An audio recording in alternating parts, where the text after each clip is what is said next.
Chris Gardner is broke, homeless, and struggling to raise his son, but he refuses to give up. With nothing but a dream and relentless determination, he fights against all odds for a chance at success. Will he make it, or will life break him first? Stay tuned for the incredible true story of survival and triumph. The film begins in San Francisco in 1981. Chris Gardner, the protagonist, sells a medical device, called the Portable Bone Density Scanner, for a living. Each day he drops his son Christopher off at a low-cost daycare in Chinatown. Outside of the daycare, Chris asks the janitor when he plans to remove the profanity written on the wall. When is somebody going to clean this off? He points out that there's a misspelling in the word happiness on the daycare's motto. An I in happiness. There's no Y in happiness, it's an I. While waiting for a bus, Chris is approached by a homeless man who asks about the device he's holding, mistakenly believing it to be a time machine. It's a time machine, isn't it? Seems like a time machine.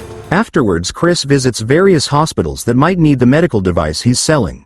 Because of this, he asks his wife Linda to pick up their son from daycare, even though she's working a double shift. So I gotta get Christopher home, feed him, bathe him, get him in bed, and be back here by 7. He needs to sell at least 2 devices per month to make ends meet, but most hospitals find the scanner expensive and unnecessary. It's unnecessary and expensive. So he hasn't made a sale in a while. Always in a hurry, Chris parks his car directly in front of hospitals. Unable to pay off his parking tickets, his car's eventually towed away. That evening, while having dinner, Chris notices a Rubik's Cube, which is still a new toy at that time. It's a gift for Christopher. From who? There from work. It's for adults. Chris can't use it. She didn't know. Linda asks if he has paid their taxes yet, and Chris says he needs to file another extension. This frustrates Linda before she heads back to work. After she leaves, Chris tries to solve the Rubik's Cube but finds it quite challenging. The following day, while walking down the street, Chris notices a businessman in a red Ferrari, a genuine Ferrari this time. He asks the man what he does for a living, and the man replies that he's a stockbroker. Chris assumes that the job requires a high level of education, but the man explains that success as a stockbroker mostly depends on one's math and social skills. Hey, I'm gonna let you hang on to my car for the weekend, but I need it back for Monday. Feed the meter. After this brief exchange, Chris looks around and sees how happy everyone seems to be. He wonders why he can't be like that and constantly thinks about it. The next morning, Chris tells Linda that he plans to be home by 6 because he's applying for a job as a stockbroker. Linda finds the idea ridiculous, which Chris resents. What job? Stockbroker. Stockbroker. Yeah. Not an astronaut? They argue and Linda reminds him that they have 2 months' worth of rent to pay. She insists that he should sell all of his remaining medical devices, leave that business behind. This is what I'm trying to do for my family, for you and for Christopher. Chris heads to a brokerage firm to apply but leaves his medical device with a street performer because he doesn't want to go inside carrying it. He gives her $1, promising to give her more. When he returns, he warns the girl that she can't sell it anyway if she decides to steal the device. I can't even sell it, and it's my job. Inside, he meets an HR representative from a satellite office. The representative explains that they receive a large number of applications. He only assists people in filling out the applications, and then he sends them to Twistle in the main office, who handles this matter. While talking to the HR, Chris notices the street performer running away with his device, prompting Chris to quickly leave. He grabs the application form and dashes out in pursuit, but despite a long chase, the street performer escapes on a train. That night, Chris returns home with the application form but can't sleep, berating himself for losing the expensive medical device. The next morning during breakfast, he watches the news about the Rubik's Cube, which reports that a math professor solved it in 30 minutes. As she leaves for work, Linda asks Chris to return without the device. Chris promises Linda that he will sell it, so she won't have to see it anymore. On their way to daycare, father and son discuss the misspelling of the word happiness in the daycare's motto. Written as PPY, but it's supposed to be an I. Chris learns from his son that they watch TV series in the daycare instead of having lessons, which annoys him to the point where he reprimands a nanny, saying, Says he's been watching TV. Oh, little TV for history. Love boat? For history, Navy.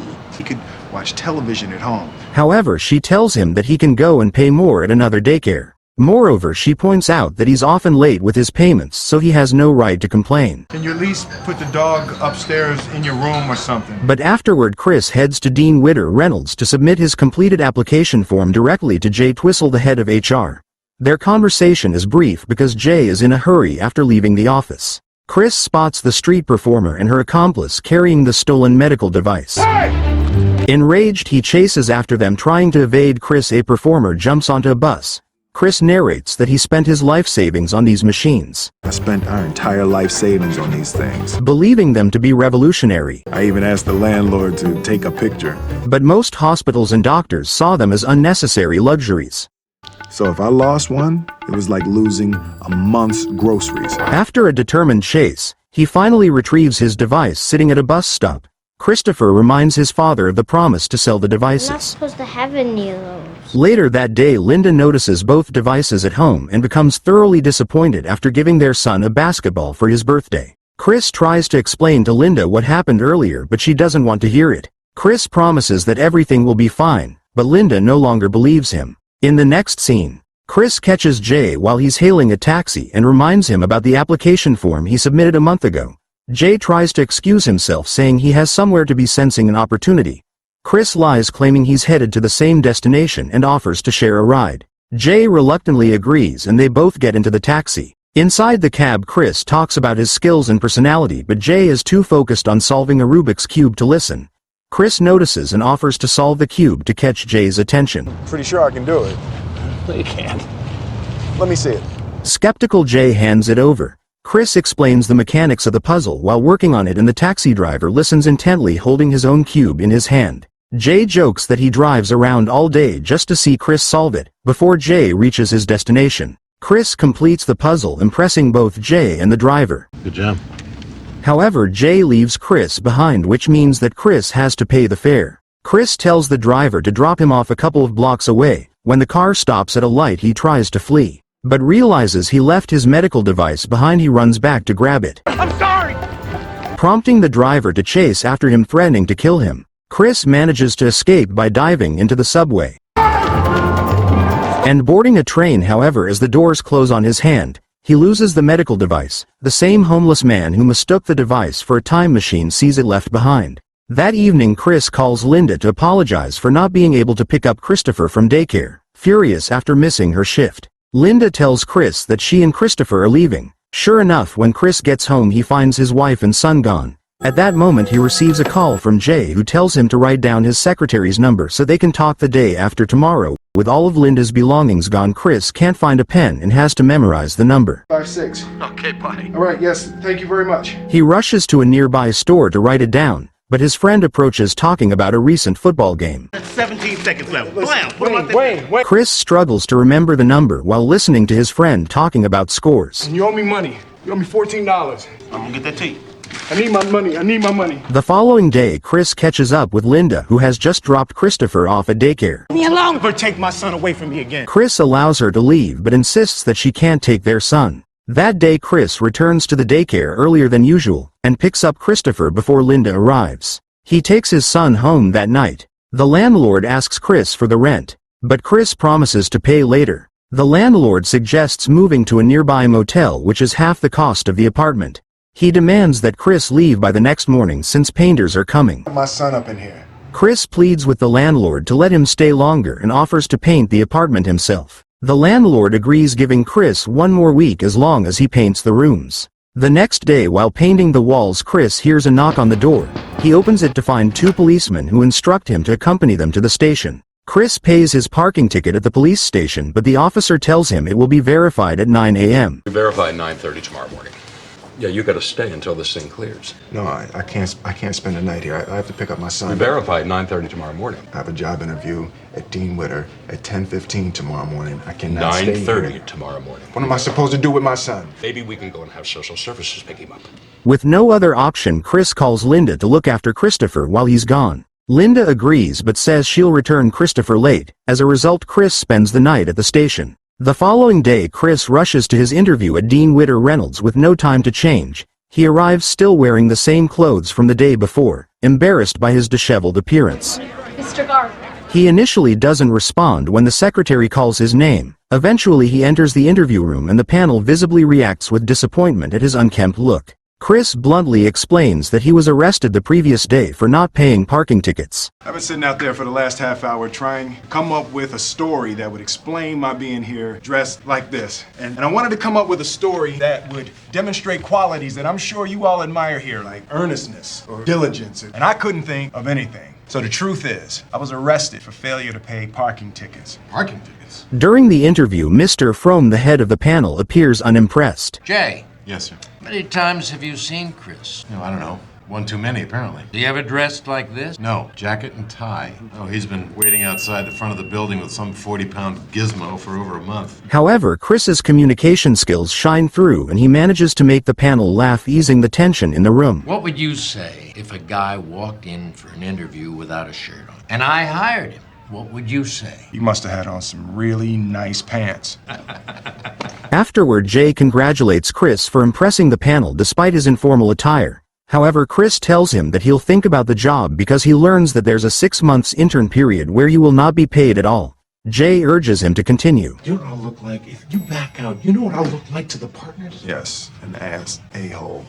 Yeah, an ass a-hole. Tonight, I swear, I will fill your spot, I promise. On his way home, Chris reflects on the risks of the job with no salary for 6 months and only one intern will be hired at the end of the program. If he fails, he can't even apply the 6-month training to another brokerage. All of this makes Chris hesitant. His only resource for the next 6 months is his 6 scanners, which he can still try to sell after the interview. Chris heads home to finish painting the walls before Linda and Christopher arrive later. Linda returns with their son. That night, as Christopher sleeps, Linda tells him that she plans to move to New York to work as a waitress. Chris agrees on the condition that Christopher stays with him, believing that Chris can take care of their son. Linda tearfully leaves them for good. Question to audience: by the way, does anyone know what this lever is for? Write the correct answer in the comments. I wonder how many people know the correct answer. After she leaves, Chris calls Jay's secretary and leaves a message he's in the next day. Chris and his son move 2 blocks away to a nearby motel with the help of Chris's friend who owes him $14.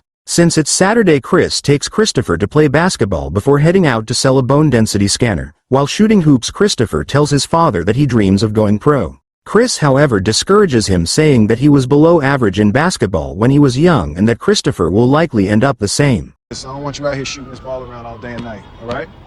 He suggests that Christopher aim lower, but noticing the disappointment in his son's face, Chris encourages his son not to let other people tell him that he can't do something, not even him. Hey, don't ever let somebody tell you you can't do something. Not even me.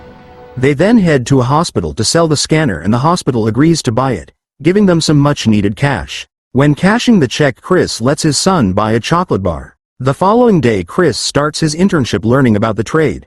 The internship coordinator tells the group they need to do whatever it takes to attract clients. But if you have to have lunch with them, have breakfast with them, if you even have to babysit for them, you will do whatever it takes to familiarize them with our packages. He explains that in addition to passing the exam, they'll need to secure contracts to be hired. During his lunch break, Chris meets Mr. Frohm on the street. Their conversation is cut short. When Chris spots the scanner he lost during his escape from the taxi driver, he sees a homeless man carrying it and chases after him, only to be hit by a car. The driver politely asks if he's okay. You all right? Yeah. But Chris realizes that one of his shoes has fallen off. He limps back to the program with just one shoe. Hey man, you're missing a shoe. Oh, yeah, thanks.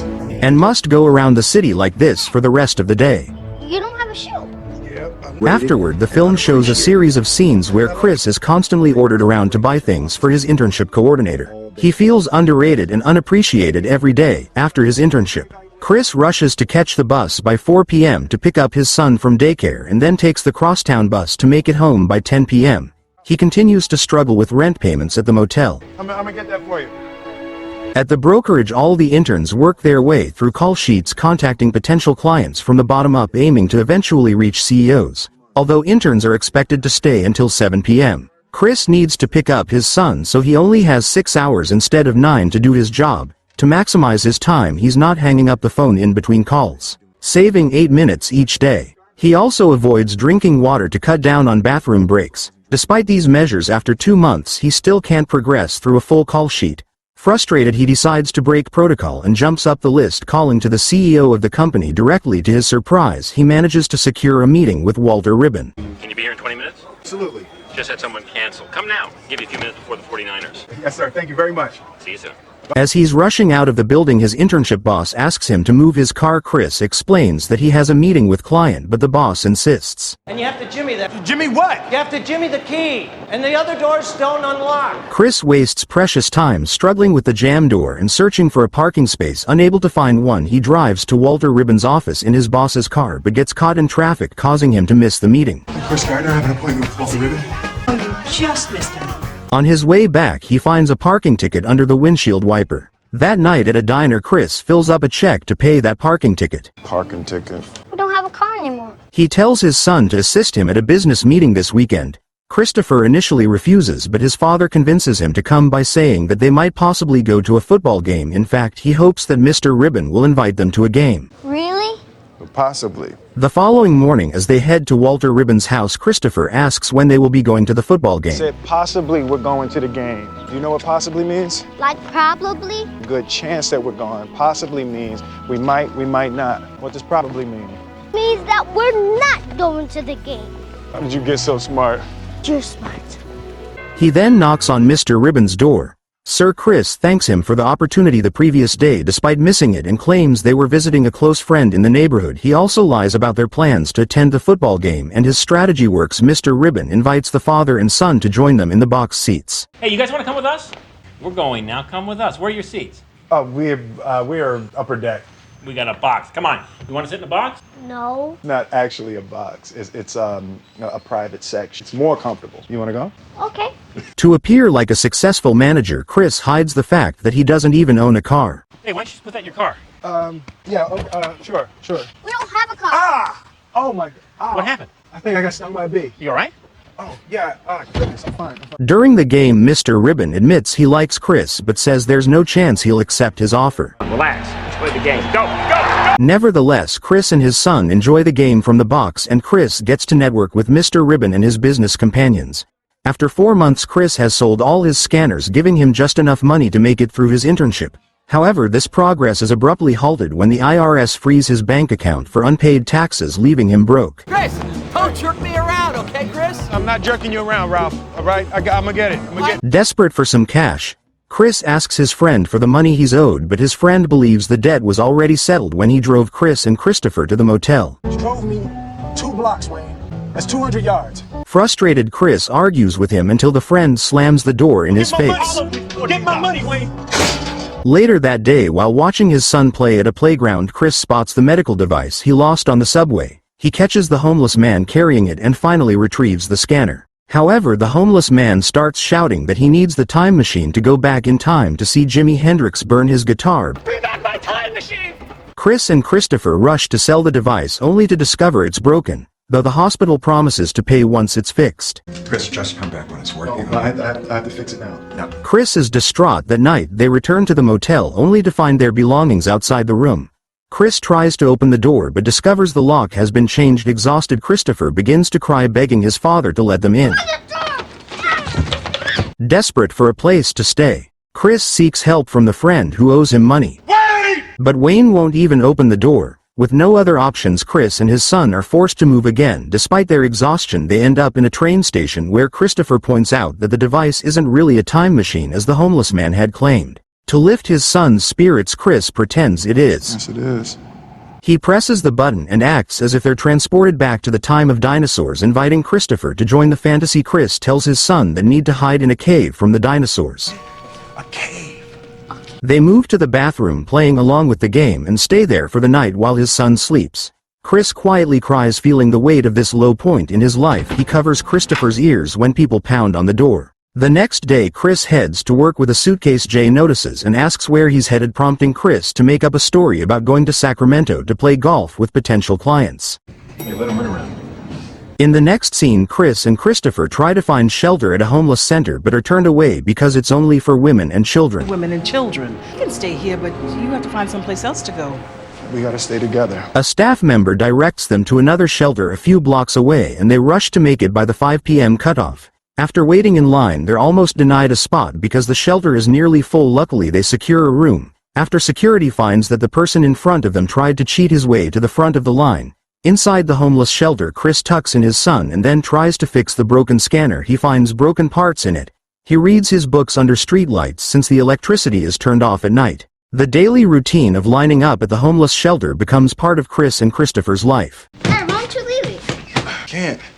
We're gonna have a different room later. So Chris brings his suitcase to work every day and tells everyone different stories about why he's carrying it. He learns how to finish his conversation with clients quickly, because he and his son have to get in line early to the homeless shelter. One day Chris and his son attend a mass at the homeless shelter after Chris studies for the next day's internship exam the following day. Chris finishes his exam quickly to join the shelter line in time. On his way out, Mr. Frohm, just stepping out of a taxi, asks Chris to lend him some money since he forgot his wallet at the office. Despite his limited funds, Chris gives him $5. Unfortunately, he and Christopher are late to the shelter that night and must find another place to stay. To earn money, Chris donates blood and uses the payment to buy the part needed to fix his device. What's that? It's to repair the light. Can I see it? Yeah, sure. Just don't break it unless you want to sleep in the room with me for the rest of your life. I don't mind. At the shelter the next day, Christopher asks Chris if Linda left because of him. Chris tells his son to never ever think something like that. He reassures Christopher that he has nothing to do with her leaving them. You're a good papa. After tucking his son in, Chris successfully repairs the medical scanner. The following day, he manages to sell the device, earning enough money to last them 4 more weeks. Excitedly tells Christopher that they'll be staying at a hotel that night. Now we stay at a hotel. A hotel? But just for the night. You go back to the cave if you like. No, thank you. Ever? I hope not. They spend the night in a decent hotel, enjoying the comfort of a TV. The next morning, Chris and his son escape the harsh atmosphere of the city by going to the beach. Over time, secures contracts with several of Mr. Ribbon's friends he met at the football game.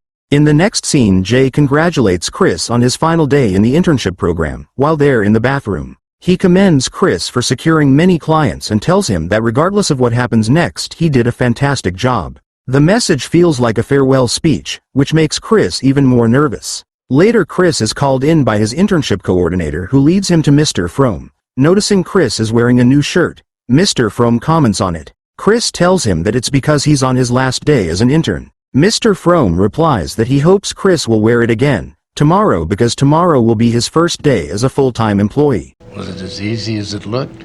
No, sir. No, sir, it wasn't. Chris can't hold back tears and thanks the panel. Mr. Frohm returns the $5 he had borrowed from Chris. Afterward, he walks out of the building, narrating that this part of his life is called happiness. He heads directly to the daycare to pick up his son and embraces him tightly. The film then reveals that Chris established his investment firm Gardner Rich in 1987. The film concludes with Chris and his son walking together, joking and enjoying each other's company as the real Chris Gardner walks past them. An epilogue reveals that Chris eventually secured a multi-million-dollar deal in 2006. If you enjoyed the video, please subscribe to my channel. I promise it will worth your precious time. See you in the next recap.